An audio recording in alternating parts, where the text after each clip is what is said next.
banana skins. This one we have spoken about a lot. Bananas in general, but banana skins, the waste of your banana, are incredibly high in potassium. They do have a bit of nitrogen in there as well, but they're higher in potassium. So they make a very efficient feed for your plants. So now, there are many uses for a banana skin, which I can go into quickly, but I'll talk about food more in a minute. You can also use banana skins very effectively for a leaf wipe, if you like, for houseplants as well. So dusting off your houseplants. So you can use a banana skin, a spent banana skin, peeled banana skin, before it's gone manky, and then use the banana-y side, the softer side, to wipe the leaves off.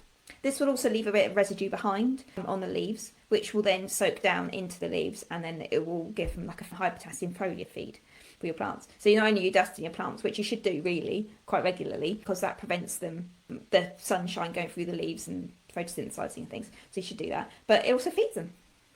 So banana skins are extremely good sources. Get back on track, Josie. Come on now. Banana skins are extremely good sources of potassium, which is very important for root growth, buds, fruit growth as well, fruit development, bud development. So they're very important for that. So if you've got any soft fruits or fruit trees or anything, often very good for roses as well. Picking or using banana skins to feed these types of plants, very good thing to be doing. Very good. As I touched on earlier, adding banana skins to your compost heap can fortify the compost as well. If you take your banana skin as it is, cut it up, and then dig it directly into your soil, don't compost, directly into the soil around the plants that need it. This will then compost down, it will break down, and it will then release all the potassium and all the nutrients and everything that are in the skin down over time, so the root systems can then take it up quite efficiently. So that's a really good way of doing it. So you cut them up so it's got more surface area, so it breaks down a bit quicker, and then it releases all the potassium and stuff into the soil, so then the roots will find it and they'll be able to take it up.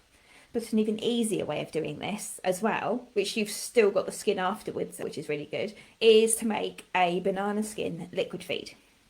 It couldn't be a simpler way of making a liquid feed for your plants. You take a banana skin, you cut it up into pieces. Now I just slice it with a pair of scissors personally. I'm not too pedantic on the size, but you keep them to like, I don't know, 1-inch strips, thereabouts, that sort of size. It's easier for it to break down and release all its nutrients out. So cut them up. Don't be too precise about it. Just cut them up into pieces. Now I use a jar, Uncle Pasta sauce jar. Cut it up, put it into the jar, and then cover the banana skins with 500 ml of water. So 1 banana skin to 500 ml of water. Don't have to be precise if you don't want to, but around 500 ml to 1 banana skin. So if you use that ratio, and then seal with the lid. So fill with water, banana skin in jar or bottle, whatever you want to do, fill with water, screw the lid on. Now leave that, I leave it overnight, so around 24 hours you can leave it for, but the longer you can leave it, the more nutrients gets leached out from the banana skin into the water. And then this water then becomes, as I say, fortified. It becomes the liquid feed. It's a high potassium, really effective liquid feed, ready to use, so you can literally pour the water out of the jar onto the plants, and that's a really efficient and very effective liquid feed for your plants. I use it on my strawberries. Fantastic. Absolutely amazing. But you do have to make quite a lot of it sometimes with strawberries, because there's quite a lot. But houseplants is a very good one for as well. And you've still got bits of banana skin, depending on how long you leave them to stew. You've still got banana skin that you can add to your compost, or you can dig into the garden. So they may have slightly less potassium in them when they left, but you've got 2 sources of nutrients out, one thing.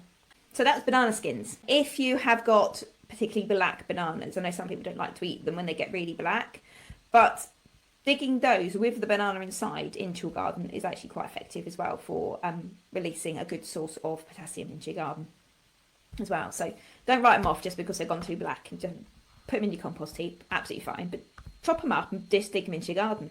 They'll be fine. They'll love it. As I say, very good for roses.